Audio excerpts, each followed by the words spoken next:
Recently, I released a video here on the channel in which I spoke about why it is okay to overpay for a comic. And if you haven't seen that video, I definitely want to encourage you to check that video out because I think that there are some practical tips and pointers that may actually help people.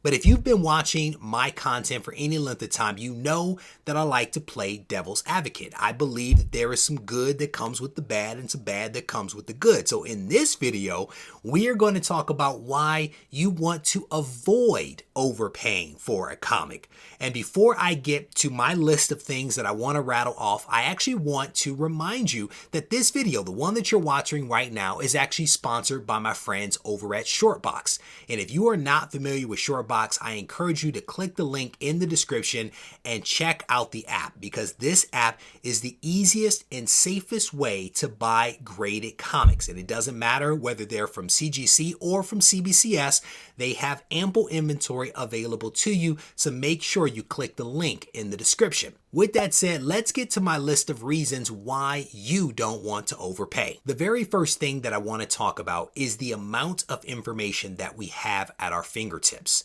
And my belief that there is no excuse for accidentally overpaying for a comic or collectible. And I say this because back in the 90s, when I was originally collecting comics, I felt like the dealers at cons and the LCS owners had all of the information. And as a collector, I felt like I didn't have very much information to go on.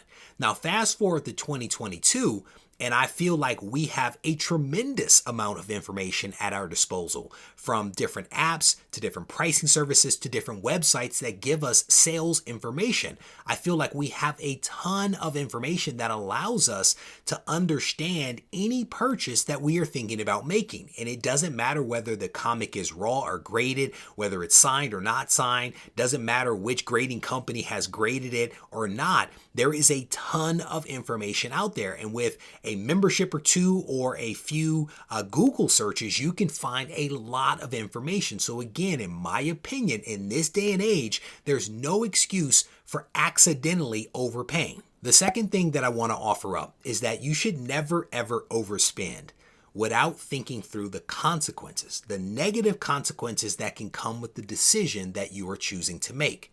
And here's what I mean by that. We as investors, collectors, speculators tend to think positively. We tend to believe that if we spend a certain amount of money, then that amount of money is going to be protected.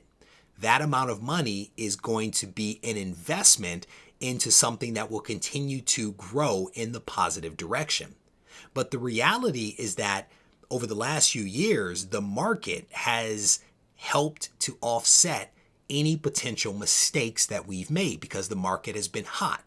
And so if you pay $100 for something, the market is performing at such a rate that that $100 then becomes $125, $150, $175. And so it doesn't matter how much you spend. The reality is that that may not always be the case. So you have to think through what happens if you lose all of your money. What happens if the money you've spent is essentially wasted because that comic actually loses value for several different reasons, for any number of possibilities.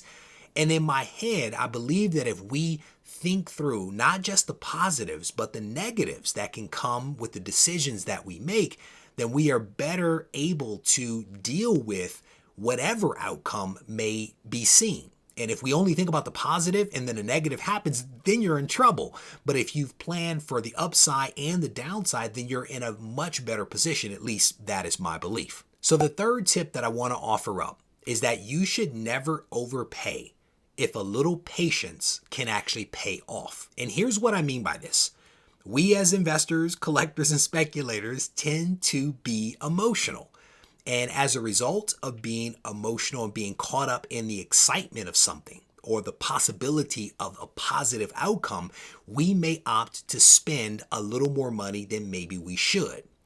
And as a result of that, we potentially will overpay. Now, because markets are dynamic, because the FOMO monster can have some ebbs and flows, not just for us, but for the market as a whole, that potentially if we slow down, and if we think about what we're doing, what was once a hot item may actually cool down in a few days, a few weeks, a few months, or even a year.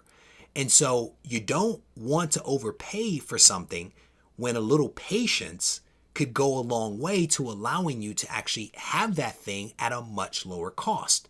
The other reality is that sometimes by pumping the brakes and slowing things down and waiting, the thing that you were super excited about 2 weeks later isn't the same thing that you're excited about. And so sometimes slowing things down, being a little more patient, can allow us to avoid situations where we would potentially overpay because we were caught up in the excitement. The fourth tip that I want to offer is that you should avoid overpaying, especially when the value is more hype than real. And here's what I mean by that. Again, to my previous point about us being excited about things and being emotional creatures, because there can be a lot of excitement, because we get caught up with FOMO, we will actually buy something, spend our money on it without really thinking through the rationale behind that purchase. Sometimes slowing things down and realizing that what you're paying for is not real value. It doesn't really have any sustainability. It's more smoke and mirror. It's more hype. It's more speculation versus actual substance.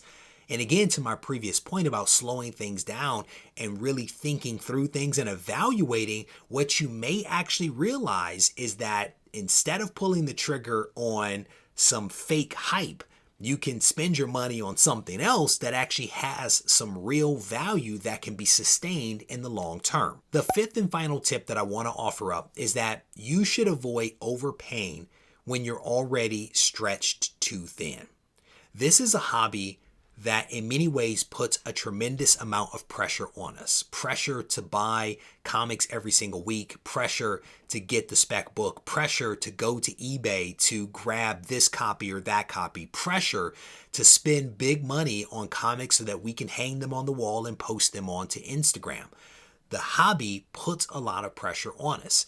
And if you don't slow things down, if you don't push back against that pressure, you could put yourself in a bad place.